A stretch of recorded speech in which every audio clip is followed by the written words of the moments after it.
Ένα, ένα, δύο. Ένα, δύο.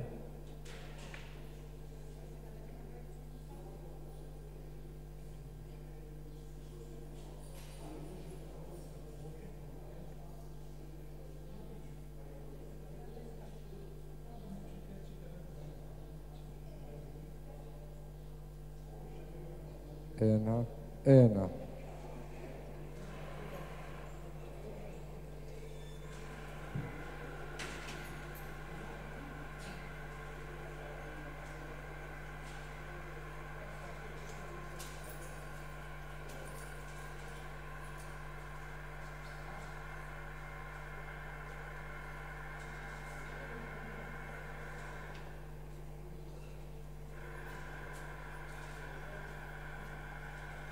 Ένα, δύο.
Ένα, ένα, ένα, δύο, ένα, δύο. Δοκιμή, δοκιμή.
Εμάν καλύτερα να κοντά στο λάπτοπ. Να σταθώ για μένα από το τηλεχειριστήριο. Σκεφτείτε το...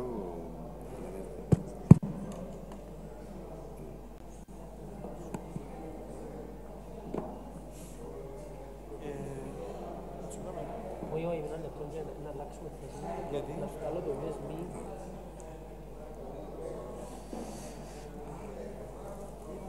Έλα. Χριστός Ανέστη.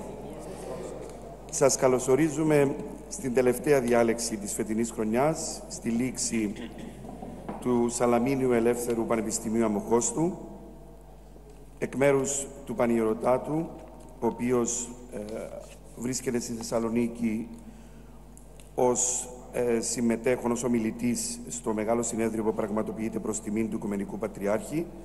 Σας μεταφέρω τους χαιρετισμούς του και με την ευκαιρία αυτή να εκφράσουμε και τις ευχαριστίες μας σε όλους εσάς που αυτή τη χρονιά στηρίξατε το θεσμό, σε όλους όσοι παρακολούθησαν και παρακολουθούν και απόψε μέσω διαδικτύου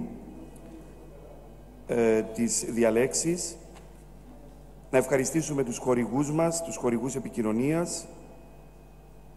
Απόψε, στην τελευταία διάλεξη, Μάιος μήνας, στις 19 Μαΐου είχαμε τη μνήμη της γενοκτονίας των Ποντίων, στις 29 τη μνήμη της αλώσεως της Κωνσταντινούπολεως και γι' αυτό επιλέγει και ως θέμα που είναι και λόγω των 100 χρόνων από τη Μικρασιατική καταστροφή, από τον καθηγητή Πέτρο Παπαπολιδίου, που είναι καθηγητής της νεότερης και σύγχρονης ελληνικής ιστορίας στο Πανεπιστήμιο Κύπρου, με τίτλο «Μικρασιατική καταστροφή, διδάγματα και πικρά μαθήματα».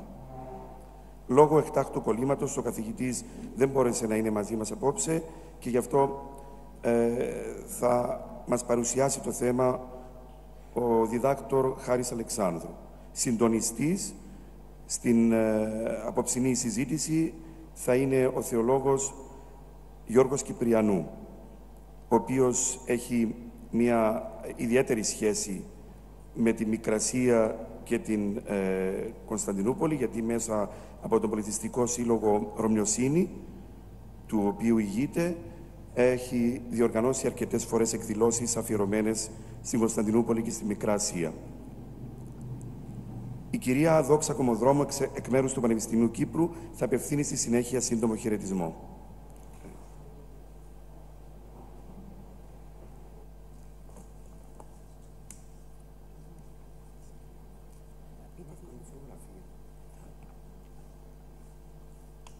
Αγαπητές και αγαπητοί συνεργάτες, φίλες και φίλοι του Ελεύθερου Σαλαμίνιου Πανεπιστημίου, καλησπέρα.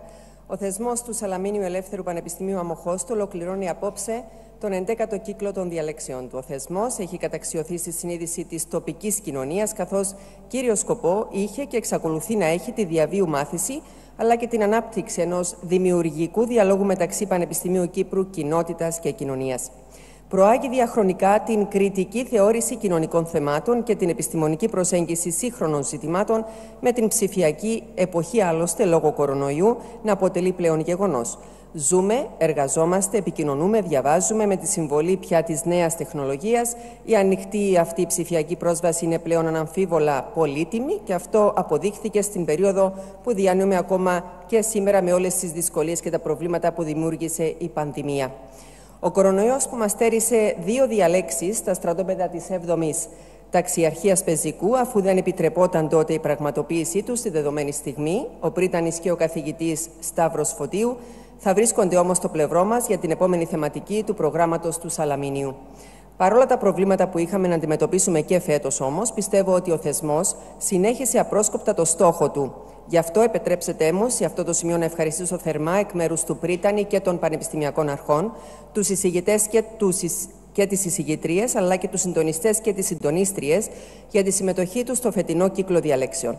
Τα θέματα που απασχόλησαν τη φετινή ακαδημαϊκή περίοδο αφορούσαν την υγεία, την ψηφιακή τεχνολογία, την αθλητική παιδεία και πολλά άλλα. Απόψε, κατά την τελευταία διάλεξη, θα έχουμε την ευκαιρία να ακούσουμε ένα άλλο σπουδαίο θέμα που αφορά αυτή τη φορά στην μικρασιατική καταστροφή. Ο εισηγητής όμως της εν λόγω διάλεξης, όπως ακούσατε, ο αναπληρωτής καθηγητής του Τμήματος Ιστορίας και Αρχαιολογίας του Πανεπιστημίου Κύπρου, Πέτρος Παπαπολιδίου, δεν έγινε κατορθωτό να είναι απόψε μαζί μας λόγω απρόπτου κολλήματος. Τα διδάγματα και τα πικρά μαθήματα για τον ελληνισμό του σήμερα θα μας μεταφέρει ο κύριος Χάρης Αλεξάνδρου, διδάκτορ Ιστορίας και απόφοιτος του Πανεπιστημίου Κύπρου, συγκεκριμένα και απόφοιτος του κυρίου Παπαπολιδίου, αφού ήταν και ο επιβλέπων της διατριβής του. Αγαπητέ Χάρη, ευχαριστούμε θερμά για αυτή την άμεση ανταπόκριση στο κάλεσμα του κύριου Παπαπολιδίου να είσαι απόψε μαζί μας, ο οποίος, κυρίες και κύριοι, απολογείται για αυτή την έκτακτη αλλαγή την ιστάτη. Ευχαριστώ και όλους όσοι στήριξαν με την παρουσία τους την μορφωτική και κοινωνική αυτή προσπάθεια και όλους όσοι μας παρακολουθούσαν καθ' όλη τη διάρκεια του προγράμματος μέσω της ιστοσελίδας της Ιεράς Μητροπόλεως. Τέλος, εγκάρδια ευχαριστώ την Ιερά Μητρόπολη Κωνσταντία Αμοχώστου και πιο συγκεκριμένα τον Σεβασμιότατο Μητροπολίτη Βασίλειο για την αγαστή συνεργασία μας και την όλη συνεισφορά του στο πολιτισμικό γίγνεσθε της ευρύτερης περιοχής Αμοχώστου. Ευχαριστώ και το ΡΙΚ τέλος που ηχογραφεί τη σημερινή τελευταία διάλεξη με την τόσο ενδιαφέρουσα διάλεξη που θα ακούσουμε σε λίγο για την μικρασιατική καταστροφή. Σας ευχαριστώ πολύ και του χρόνου με υγεία. Να είστε καλά. Ευχαριστούμε την κυρία Κομοδρόμου και στο πρόσωπό της ευχαριστούμε το Πανεπιστήμιο Κύπρου, τους συνεργάτες σας κυρία Κομοδρόμου και σας προσωπικά, όπως βεβαίως και τον Πρίτανη για την συνεργασία που είχαμε και φέτος αλλά και τις προηγούμενες χρονιές. Κύριε Κυπριανού, λόγο σε εσάς. Ευχαριστώ. Καλησπέρα και από μένα. Ευχαριστώ πάρα πολύ η Ιερά Μητρόπολη Κωνσταντίας Αμοχώστου για την πρόσκληση να συντονίσω απόψε την τελευταία διάλεξη του Σαλαμινίου Πανεπιστημίου. Είναι μεγάλη μας τιμή σίγουρα για την απόψινή διάλεξη, παρόλο ότι ο κύριος Παπαπολιδίου απουσιάζει για δικούς του λόγους. Εν τούτης όμως, έστω η νοερή του παρουσία μέσα από το πρόσωπο του κυρίου Χάρη Αλεξάνδρου είναι πολύ σημαντική, διότι ο κύριος Παπαπολιδίου είναι όντως ένας καταξιωμένος ιστορικός, γνωσμένης ακαδημαϊκής και επιστημονικής αξίας και στο γραπτός του λόγος έχει εξίσου την ίδια δυναμική με την ίδια του την παρουσία. Πριν καλέσω τον κύριο Αλεξάνδρου στο βήμα για να αναγνώσει τη διάλεξη εισήγηση του κύριου Παπαπολιδίου, επιτρέψτε μου να αναφέρω λίγα από τα ομολογουμένως πολλά του βιογραφικού του κύριου Παπαπολιδίου. Ο κύριος Πέτρος Παπαπολιδίου έζησε τα πρώτα 14 χρόνια της ζωής του μέχρι την τουρκική εισβολή του 1974 στην κατεχόμενη σήμερα από τα τουρκικά στρατεύματα Λάπιθο της επαρχίας Κερίνιας. Είναι πτυχιούχος της Φιλοσοφικής Σχολής του Πανεπιστημίου Θεσσαλονίκης με ειδίκευση στις ιστορικές σπουδές και διδάκτορ φιλοσοφίας του Τμήματος Ιστορίας και Αρχαιολογίας της ίδιας σχολής. Από τον Ιανουάριο του 2002 διδάσκει στο Τμήμα Ιστορίας και Αρχαιολογίας του Πανεπιστήμιου Κύπρου, όπου σήμερα είναι αναπληρωτής καθηγητής σύγχρονης ελληνικής ιστορίας. Τα ερευνητικά του ενδιαφέροντα και το συγγραφικό του έργο επικεντρώνονται στη σύγχρονη ελληνική ιστορία και στην ιστορία της Κύπρου, με έμφαση στην ιστορία του ενωτικού κινήματος και του κυπριακού εθελοντισμού, τις ποικίλες πολιτικές και αμφίδρομες σχέσεις Κύπρου-Ελλάδας, στην περίοδο της γερμανικής κατοχής και του εμφυλίου στην Ελλάδα.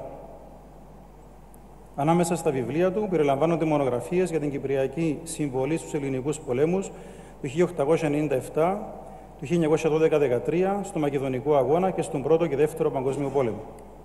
Είναι επιστημονικός διευθυντής του Κέντρου Μελετών Τάσος Παπαδόπουλος και πρόεδρος της Ακαδημίας Ιστορικών Σπουδών Αγώνα ΕΟΚΑ 1955-59. Κύριε Αλεξάνδρου, έχετε τον λόγο.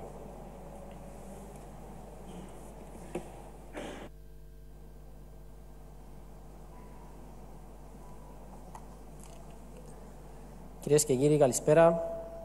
Καταρχάς, να μεταφέρω τη συγγνώμη του κ. Παπαπολιδίου για την απουσία του από το φιλόξενο βήμα του Σαλαμίνιου Ελεύθερου Πανεπιστημίου Αμοχώστου, καθώς, όπως ακούσατε προηγουμένως, ένα απρόσμενο κόλλημα της τελευταίας στιγμής επέβαλε την αναγκαστική παραμονή του στην πρωτεύουσα. Μεταφέρω επίσης τις θερμές του ευχαριστίες προς τους οργανωτές της απόψινής διάλεξης και ιδιαίτερα την κυρία Δόξα Κομοδρόμου και τον καλό φίλο του κ. Παπαπολιδίου, τον κύριο Γιώργο Κυπριανού, που ανέλαβαν με προθυμία το συντονισμό της εκδήλωσης.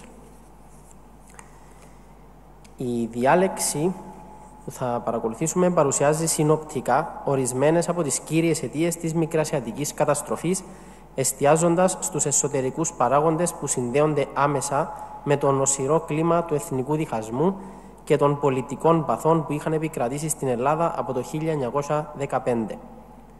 Επίσης, γίνεται μια σύντομη αναφορά στα αδιέξοδα της ελληνικής εξωτερικής πολιτικής και της στρατιωτικής πτυχής, παρά την εντυπωσιακή προέλαση στα ανατολικά μέχρι το καλοκαίρι του 1921. Κύριο ζητούμενο της διάλεξης είναι να αναδειχθεί πόσο επηρέασε ο τυφλός κομματικός φανατισμός των εν Ελλάδη πολιτικών, στρατιωτικών και εκκλησιαστικών ηγετών και η κόπωση του απλού λαού, όπως εκφράστηκε στις εκλογές του Νοεμβρίου του 1920. Στην τραγωδία που συντελέστηκε στη Μικρασία το 1922 και οδήγησε στην εκρίζωση μιας πανάρχαιας κοιτίδας και κυβωτού του ελληνισμού.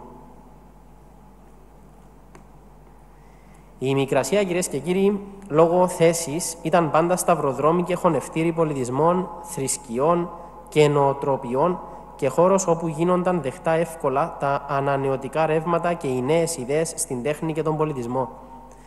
Η ακμή της Μικράς Ασίας συνεχίστηκε και στη Βυζαντινή περίοδο, αλλά και στην Τουρκοκρατία.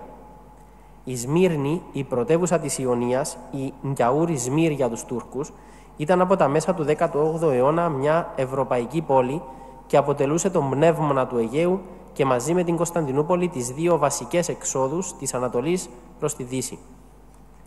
Η κοινωνική, πολιτιστική και γλωσσική κυριαρχία των Ελλήνων στη Μικρασία ήταν αναμφισβήτητη.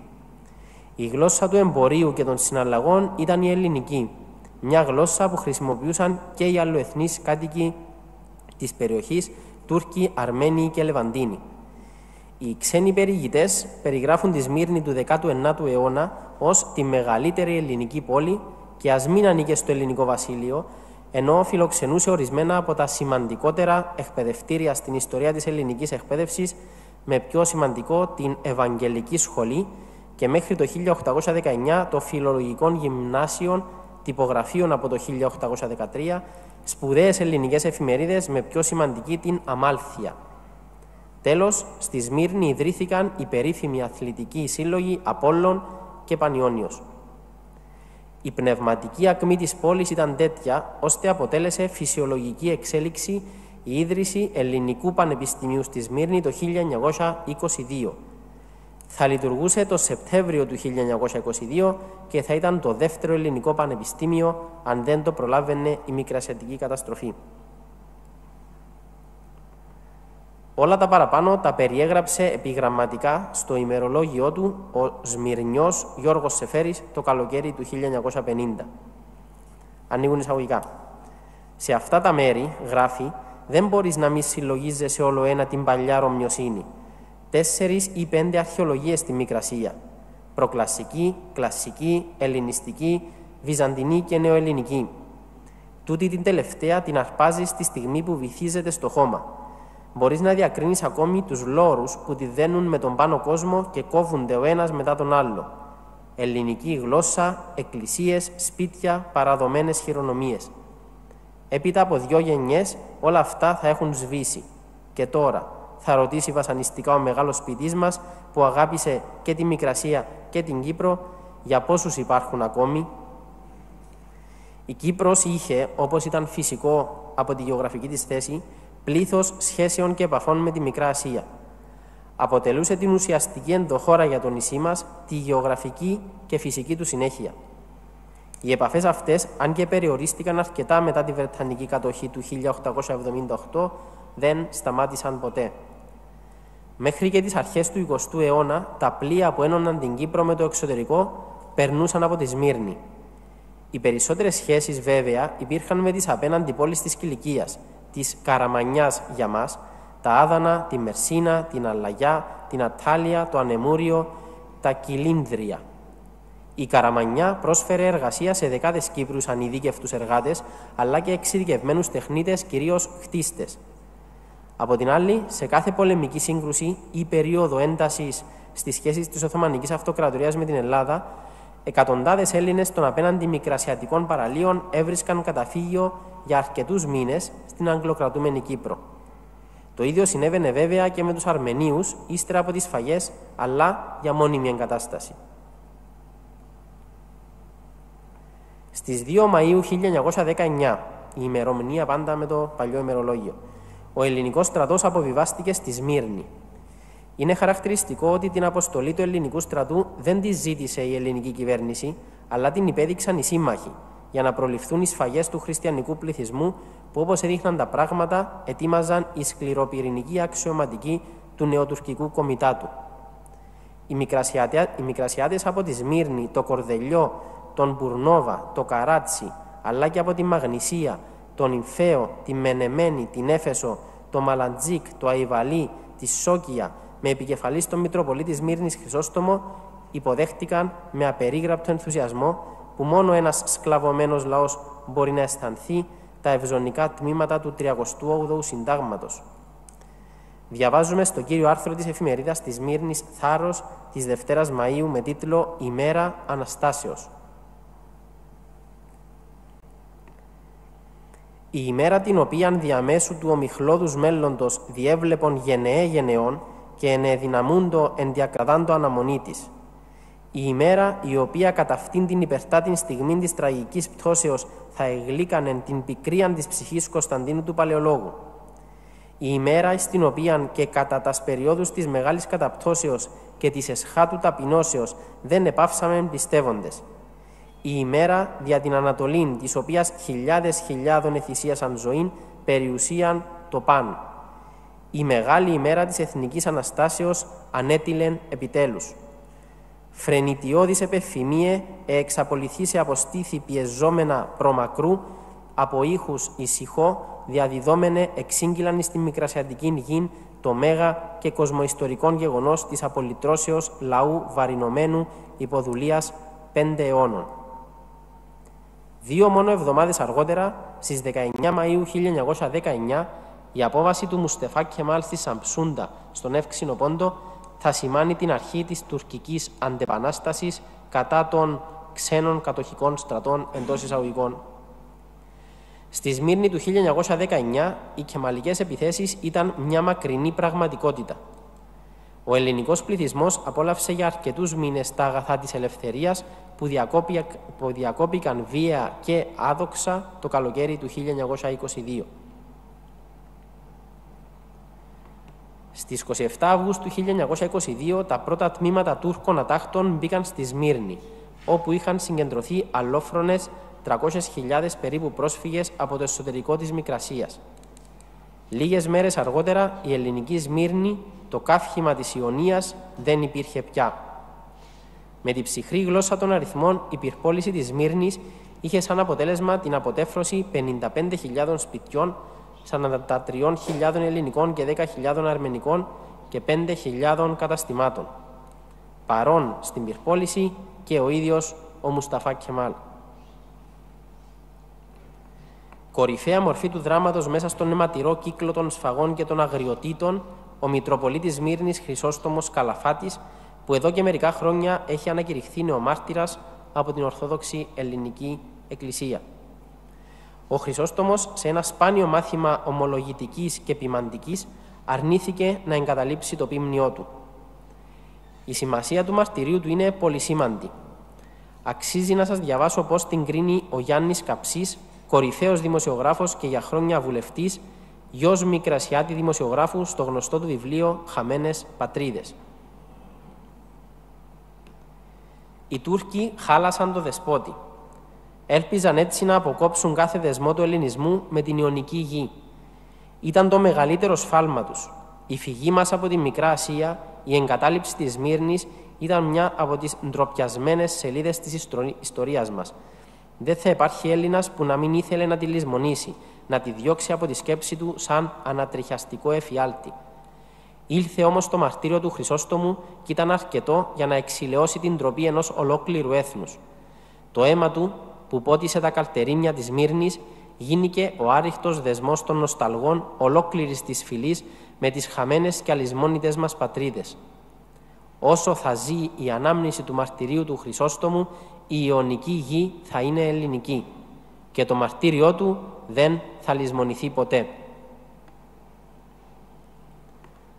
Για τους Μικρασιάτες η συνέχεια αποδείχτηκε ακόμη δυσκολότερη. Για όσους κατάφεραν και ξέφυγαν από το θάνατο, ακολούθησε το μαρτύριο της προσφυγιάς. Χιλιάδες οι νεκροί και ο αριθμός των προσφύγων τεράστιος. Υπολογίζεται γύρω στο 1.500.000. Η επίσημη λήξη του δράματος, που σήμανε την προσφυγοποίηση και του ποντιακού ελληνισμού, γράφτηκε με τη Σύμβαση της Λοζάνης το 1923. Με τον όρο που καθιέρωσε της ανταλλαγής πληθυσμών, υποχρεώθηκαν στο ξεριζωμό από τις πατρίδες τους δεκάδες χιλιάδες άνθρωποι, χωρίς να έχουν δικαίωμα επιστροφής τους στην πατρική γη, χωρίς να ρωτηθούν, χωρίς να ληφθεί υπόψη η θέλησή τους. Οι εικόνες και οι μνήμες της προσφυγιάς του 1922 είναι ενωπές. Κατάσπαρτη ελληνική επικράτεια από απέραντες πρώην παραγκουπόλεις και προσφυγοχώρια. Η λογοτεχνία, πιστεύω, δίνει πιο αντιπροσωπευτικά την πραγματικότητα εκείνης της εποχής. Γράφει ο Μυτιληνιός Στράτης Μυριβίλης στην Παναγία τη Γοργόνα για τον ερχομό των προσφύγων. Ήταν ένα συννεφιασμένο απόγευμα και τα κύματα φούσκωναν μολυβιά, δίχως να σπάνουν, σαν φάνηκαν οι βάρκες τους να έρχονται. Μπρόβαλαν ξαφνικά μέσα από την αντάρα. Έπηξε η θάλασσα από ένα κοπάδι καΐκια που σκαμπανέβαζαν με κόπο πάνω στα μουγγά κύματα και όλο κόντευαν έτσι μαζωμένα. Με τα κουπιά ερχόντανε και με τα πανιά και με κάτι ψαρόβαρκες, κάτι παλιοφελούκες, πλέβανε με δυσκολία και τραμπαλίζονταν πάνω στην ασκοθάλασσα με ένα σεντόνι, με ένα γυναικείο ρούχο σηκωμένο για πανί, σίμωναν ολοένα και πολεμούσαν να πιάσουν το λιμάνι με κοντοβόλτες. Απ' έξω στο μόλο μαζεύτηκαν ένα πλήθος χωριανοί. Μαζεύτηκαν όλοι οι σκαλιώτες. Κοίταζαν, περίμεναν να αρπάξουν τον κάβο, να δώσουν ένα χέρι. Ένα μουρμουριτό βουίζε ανάμεσα στο πλήθος που περίμενε. Οι πρόσφυγοι, οι πρόσφυγοι. Για την επόμενη μέρα των προσφύγων και την τραυματική προσγείωση στην Ελλάδα του Μεσοπολέμου αρκούν εδώ όσα γράφει η Διδό Σωτηρίου στο μυθιστόρημά της «Οι νεκροί περιμένουν». Τρέμαν ακόμα από το φόβο. Τα μάτια τους ήταν κόκκινα από το αιμάτινο ποτάμι της κόλασης που διάβηκαν και σαν πάτησε σε στέρεο έδαφος μετρήθηκαν να δουν πόσοι φτάσανε και πόσοι λείπουν. Και οι ζωντανοί δεν το πιστεύανε. Μόνο άπλωναν τα χέρια τους στο κορμί τους και το ψάχνανε για να βεβαιωθούν πως δεν ήταν βρικόλακες και ψάχναν και για την ψυχή τους, να δουν αν ήταν ακόμα στη θέση τους. Μα αυτή ήταν άφαντη. Είχε μείνει πίσω στην πατρίδα, κοντά στους αγαπημένους νεκρούς και στους εχμαλώτους, κοντά στα σπιτάκια, στα χωράφια, στις δουλειές και στα καζάντια. Κι είπαν, περαστικοί είμαστε, ας βολευτούμε όπως και αύριο θα ματαγυρίσουμε στα μέρη μας. Και αποζητούσαν τούτην την ελπίδα με την ίδια λαχτάρα σαν το ψωμί, το νερό και τα λάτι. Τόσοι ήταν, 1,5 εκατομμύριο Ρωμιοί Μικρασιάτες που στριφογύριζαν τώρα στο κάφκαλο της Ελλάδας σαν περιπλανόμενοι Ιουδαίοι, διωγμένοι από τη γη της Χαναάν, χωρίς πατρίδα, χωρίς δουλειά, χωρίς σπίτι, χωρίς μπαούλο. Και χτες, μόλις χτες, να θυμάσαι πως ήσουν νοικοκύρης, που είχες το κετητής το δικό σου. Ψάχναν για τον αίτιο, αναθεμάτιζαν τον ουρανό, τη γης, τον Κεμάλ, τον Βενιζέλο, τον Κωνσταντίνο, την Αντάντ, τον πόλεμο, μα πριν απ' όλα τον ύπουλο τον Άγγλο, τον υπολογιστή, τον διπλοπρόσωπο, τον σφετεριστή που έκανε business και αυτοκρατορική πολιτική με το αίμα και τη δυστυχία ενός λαού. Δεν θα σταθώ στην ανάλυση των εξωτερικών αιτίων της μικρασιατικής καταστροφής. Φαντάζομαι ότι ο καθένας και η καθεμιά μας θα έχει τη δική του άποψη, όπως ακριβώς τα ακούσαμε πριν από τη Διδό Σωτηρίου. Προφανώς έχουν ευθύνες και οι σύμμαχοι, αλλά και οι πρώην σύμμαχοι, δηλαδή η Βρετανία, η Γαλλία, η Ιταλία και η νεαρή τότε Σοβιετική Ένωση. Όμως σε αυτή τη σύντομη αναφορά καλύτερα να επικεντρωθούμε στις κύριες ευθύνες που είναι οι ελληνικές και είναι συνολικές, ηγεσίας και λαού στο τμήμα και στο βαθμό που τους αναλογεί. Κύριος λοιπόν παράγων, κατά την άποψή μου, είναι ο εθνικός διχασμός. Με άλλα λόγια, η διχόνοια, η φαγωμάρα, ο τυφλός φανατισμός, τα κομματικά και προσωπικά πάθη. Εμφανίστηκαν από τις αρχές του 20ου αιώνα. Φάνηκε να ξεπερνιούνται με την αγαστή συνεργασία του Πρωθυπουργού Ελευθέριου Βενιζέλου με το Παλάτι στην νικηφόρα περίοδο των Βαλκανικών πολέμων του 1912-1913 και επανήλθαν με πρωτοφανή οξύτητα από το 1915. ο εκλεκτός της Λαϊκής Βούλησης Βενιζέλος, παρά την νίκη του στις εκλογές, υποχρεώθηκε από τον βασιλιά Κωνσταντίνο να παραιτηθεί 2 φορές μέσα σε λίγους μήνες και στις τελευταίες εκλογές του 1915 δεν πήρε μέρος. Ο Κωνσταντίνος, παραβιάζοντας ουσιαστικά το Σύνταγμα, επιθυμούσε να ασκεί και την εξωτερική πολιτική και να απαλλαγεί από τον Βενιζέλο. Ταυτόχρονα και οι δύο ηγέτες επικοινωνούσαν πιο εύκολα και εμπιστεύονταν περισσότερο ο ένας στο Βερολίνο και ο άλλος στο Λονδίνο, παρά ο ένας τον άλλο. Ακολούθησαν οι δύο Ελλάδες, το κράτος της Θεσσαλονίκης που δημιούργησε το κίνημα της Εθνικής Άμυνας, οι ομές επεμβάσεις των ξένων δυνάμεων, το πογκρόμ εις βάρος των Βενιζελικών τον Νοέμβριο του 1916, το ανάθεμα εις βάρος του Βενιζέλου από την Ιερά Σύνοδο της Εκκλησίας της Ελλάδας τον Δεκέμβριο του 1916, η Βενιζελική Παλινόρθωση του Ιουνίου του 1917, η φυγή του Κωνσταντίνου, οι εξορίες και οι διώξεις και η αποπομπή από τον στρατό των αντιβενιζελικών και πολλά άλλα θλιβερά. Άμεση συνέπεια των παραπάνω ήταν ότι ο Βενιζέλος κυνηγούσε την πραγμάτωση της μεγάλης ιδέας, κάτι που φάνηκε να την πετυχαίνει κατά ένα μεγάλο ποσοστό τον Μάιο του 1919 με την αποβίβαση του ελληνικού στρατού στη Σμύρνη.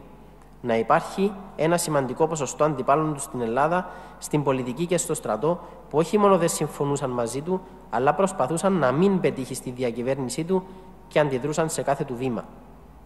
Κορυφαίο και τραγικό αποκορύφωμα αυτής της παρανοϊκής πόλωσης και του μίσους ήταν η απόπειρα δολοφονίας εναντίον του Βενιζέλου στο Παρίσι, 2 μόνο ημέρες μετά την υπογραφή της συνθήκης των Σευρών τον Ιούλιο του 1920. Την ίδια ώρα δηλαδή που είχε γίνει πραγματικότητα το βενιζελικό όνειρο της Ελλάδας των 2 Υπήρων και των 5 θαλασσών, 2 Έλληνες απόταχτοι αξιωματικοί αποπειράθηκαν να δολοφονήσουν τον πρωθυπουργό της χώρας τους. Ακολούθησαν τα Ιουλιανά, τα έκτροπα εις βάρος αθώων αντιβενιζελικών, η δολοφονία του Ιωνα Δραγούμη, η εκτόξευση των εμφύλιων παθών, η ήττα του Βενιζέλου στις εκλογές του 1920 και η θριαμβευτική παλινόρθωση του βασιλιά Κωνσταντίνου στο θρόνο του.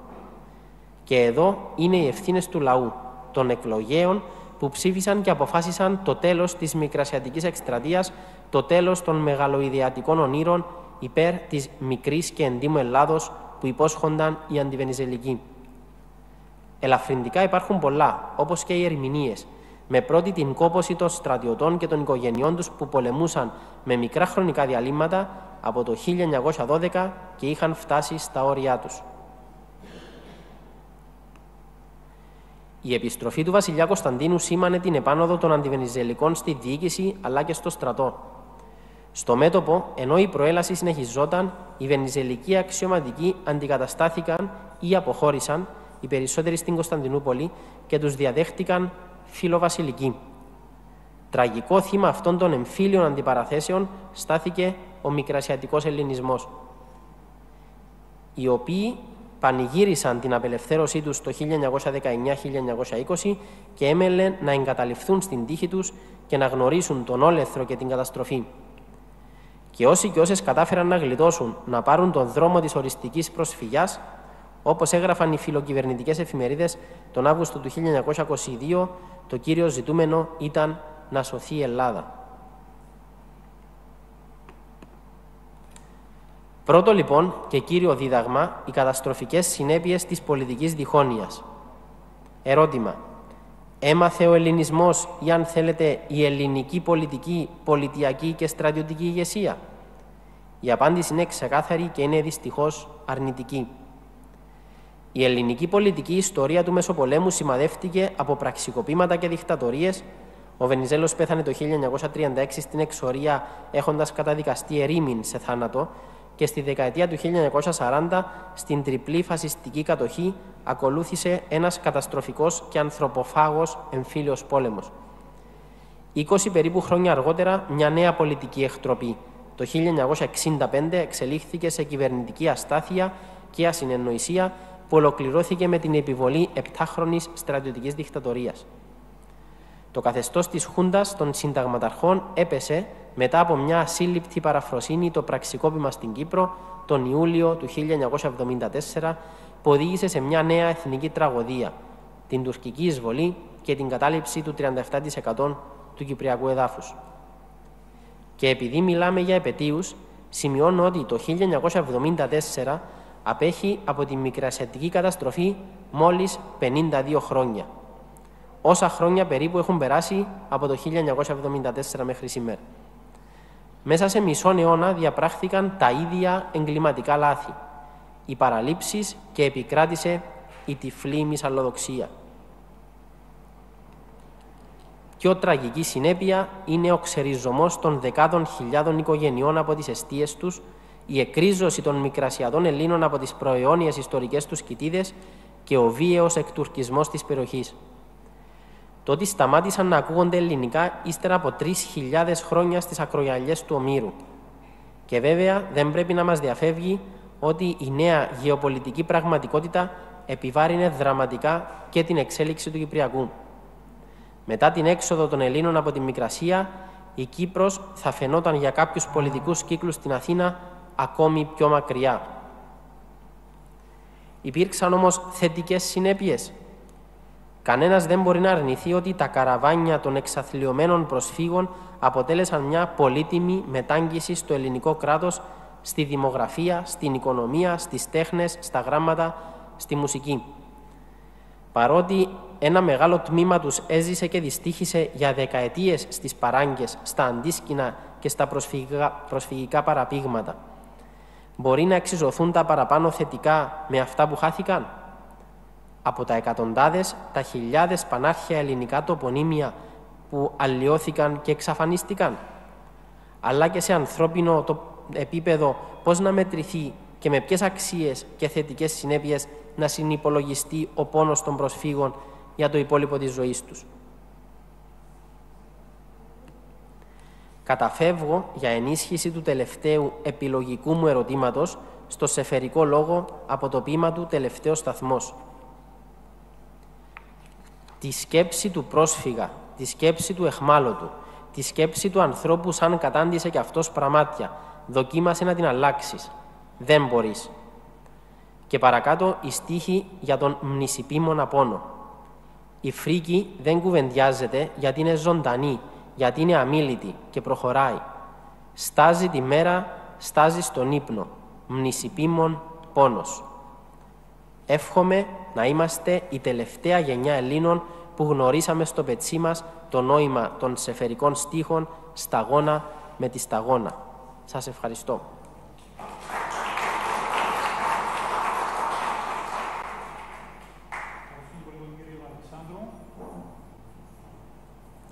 Για την μεταφορά σε εμάς της γραπτής ομιλίας του κυρίου Παπολιδίου. Λόγω της απουσίας του κ. Παπολίδου δεν θα δεχτούμε ερωτήσεις ή σχόλια πάνω στην ομιλία, διότι δεν είναι παρόν ο ίδιος είτε να υποστηρίξει είτε να διευκρινίσει οτιδήποτε. Όμως μπορούμε να δεχτούμε τοποθετήσεις από προσωπικές εμπειρίες, εκτός φυσικά της διάλεξης, αν υπάρχουν. Παρακαλώ.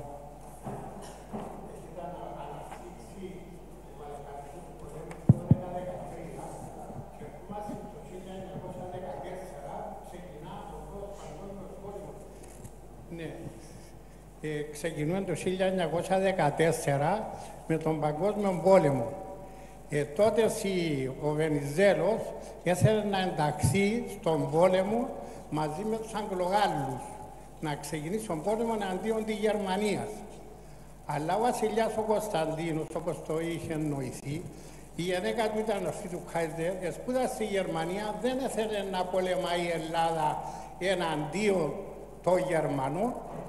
Παρέδειξε ο Βενιζέλος, όπως το είπε ο κύριος, και έρχεται ο βασιλιάς ο Κωνσταντίνος και ορκίζει τον Αλέξανδρον τον Ζαΐμιν πρωθυπουργό. Ορκίζοντας τον Αλέξανδρον τον Ζαΐμιν παροτρύνει τον και η Ελλάδα δεν εξέβγαινε στον πόλεμο. Έρχεται η Αγγλία το χρόνο μετά, το 1915, και προτείνει την Ελλάδα, πάρ' την Κύπρο, ανακήρυξε την Ένωση και έλα στο πλευρό των συμμάχων. Είπα το εκ των προτέρων, ο βασιλιάς δεν ήθελε να πολεμάει η Ελλάδα και χάσαμε την Ένωση. Το 1915 ήταν η πραγματική Ένωση σαν εδέχεται ο Κωνσταντίνου. Ο Βενιζέλος όμως το 1916, είπε ο Κωσικύριος 17, εμπόρεσε τον Κωνσταντίνο και έκαμε τον εξορία.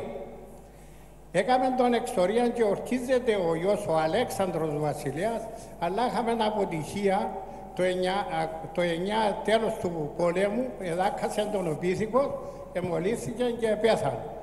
Το λάθος των Ελλήνων, που όπως είπε και ο κύριος, επανήλθε ο Κωνσταντίνος πίσω από την εξορία.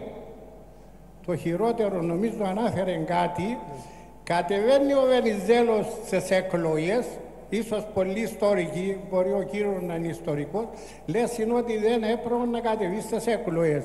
Λες είναι πολλοί. Εγώ λέω ότι καλά έκαμε. Έχασε τις εκλογές ο Βενιζέλος. Γιατί τις χάσαμε τις εκλογές?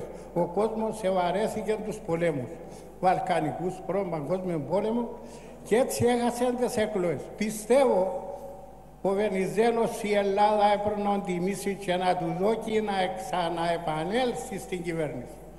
Διότι πιστεύω εάν ο Βενιζέλος έμπαινε στην κυβέρνηση τη Μικρά Ασία, θα την είχαμε. Θα την έχαμε.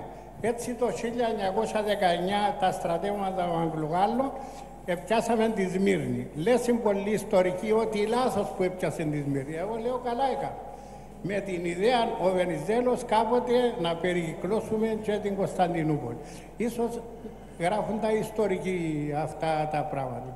Το λάθος όμως, έχασαν τις εκλογές, έρχεται ο Κωνσταντίνος πίσω, επανέρχεται ο Κωνσταντίνος πίσω και ο βασιλιάς ορκίζει τον Δημήτρη τον Γούναρη πρωθυπουργό. Καμιά φορά η πλεονεξία μας είναι να δείξουμε ανωτερότητα.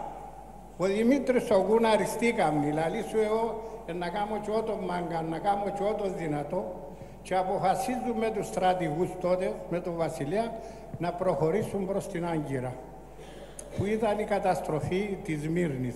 Πολλά το ιστορικό, νομίζω ακούσαμε τα από τον κύριο, έθελε να το επαναφέρω εγώ, αν θέλει κάτι ο κύριος να προσθέσει, όμως λέω ότι χάσαμε την Ένωση της Κύπρου το 1915. Και λέω ότι η βασιλής της Ελλάδος, διότι δεν είμαι βασιλικός, ούτε υπήρξα, πιστεύω οι βασιλείς της Ελλάδος για την Κύπρο πάντα είχαμε ζημιά. Αυτά έχω να πω, ευχαριστώ. Μπορεί να συμπληρώσει κάτι ο κύριος.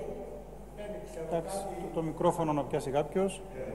Εγώ είμαι ιστορικό για το παραλίμνη, να το δώσει στον Πέτρο, να τον ασημίσει σε έκδοση δική μου το πρώτο. Δώστε μας το μικρόφωνο. Κυκλοφόρησα 4 ως τώρα και ελπίζω να κυκλοφορήσω. Ευχαριστώ. Θέλετε να αναφέρετε, να προσθέσετε κάτι? Όμως άλλο ένα πράγμα. Η Κύπρος, ένα λεπτό να το δώσετε. Το σπουδαιότερο για την Κύπρο υπήρχε προδοσία. Στη Σμύρνη να ξέρουμε όλοι. Εχαθήκαν εκατομμύρια, πολλές χρηματικές περιουσίες, αλλά η Σμύρνη δεν ήταν προδομένη. Ήταν κακός υπολογισμός. Πάω να κλέψω και αποτυχαίνω. Επίασε η στρατηγική, είτε ο βασιλιάς είτε ο πρωθυπουργός αποτύχασε. Ενώ η Κύπρος δεν ήταν αποτυχία. Η Κύπρος ήταν προδομένη. Αυτά έχω να σας πω, αυτά γράφουν ιστορικοί. Διαβάστε πολλά βιβλία. Αυτό λες, η Κύπρος ήταν προδομένη. Ευχαριστώ. Ευχαριστούμε κύριε Τσουλάκη. Να είστε καλά. Όσον αφορά την ομιλία του κύριου Παπολιδίου, εγώ, αν μπορώ να πω κάτι συνοψίζοντας ή συγκεφαλαιώνοντας, αυτό που παρατήρησα είναι ότι μέσα σε πολύ λίγο χρόνο, σε πολύ λίγη διάρκεια κειμένου, κατάφερε ο κ. Παπολιδίου να μας δώσει μια ιστορική, όχι μόνο πορεία των γεγονότων, αλλά και να καλύψει ακόμα και αυτά τα οποία ίσως ήταν για μας είτε αυτονόητα, αλλά πολύ περισσότερο αυτά τα κρύφια σημεία όλης της εμπειρίας, όλης της καταστροφής της Μικρασίας, τα οποία όλοι γνωρίζουμε, αλλά πολλές φορές αγνοούμε. Το σημαντικότερο, που είναι και ο τίτλος της ομιλίας, ότι τα διδάγματα και τα μικρά μαθήματα, στο οποίο κατέληξε και η διάλεξη, είναι ότι όντως αυτός ο διχασμός μόνο καταστροφές έφερε στον ελληνισμό γενικότερα, και αυτόν τονίζει και ο ακαδημαϊκός ο κύριος Παπολιδίου, ότι δυστυχώς δεν έγινε ποτέ μάθημα για όλους εμάς.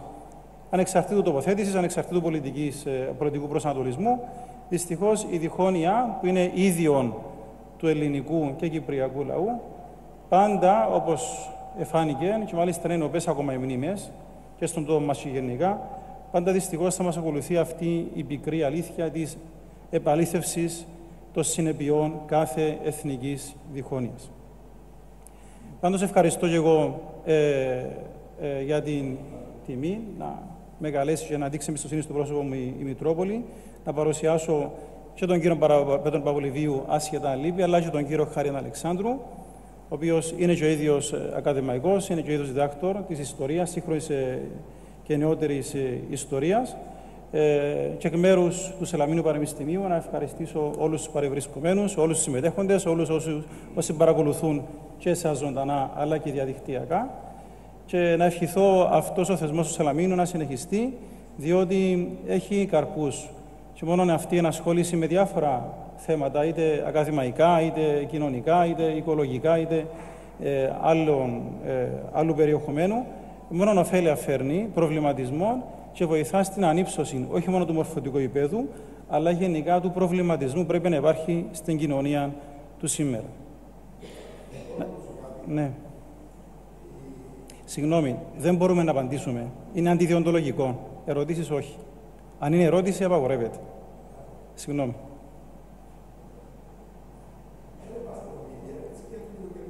Ναι, καλύτερα να μην σφετεριστούμε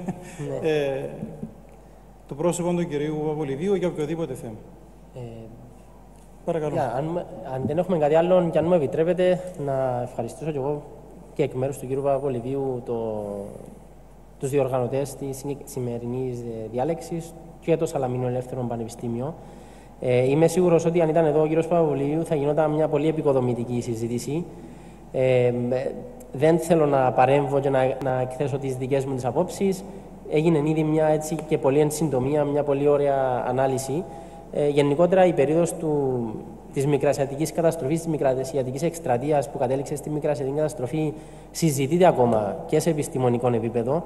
Υπάρχουν ακόμα διάφορες αναγνώσεις, αλλά αξίζει το γεγονός ότι μέσα από την συγκεκριμένη διάλεξη του κυρίου Παπολιβίου, όπως είπε και ο κύριος Κυπριανού, δόθηκαν συνοπτικά κάποια διδάγματα, αλλά και τα πικρά παθήματα που ως κυπριακός ελληνισμός τα έχουμε ζήσει και εμείς στο πετσί μας, με την προσφυγιά, με την καταστροφή και με ό,τι συνεπάγεται μια εθνική καταστροφή. Ευχαριστούμε πάρα πολύ. Θα ευχηθούμε σε όλους καλό βράδυ, καλό καλοκαίρι αφού έκλεισε το Σαλαμίνιο και καλή επαναρχή από το Σεπτέμβριο και μετά. Ευχαριστούμε πάρα πολύ. Καλό βράδυ.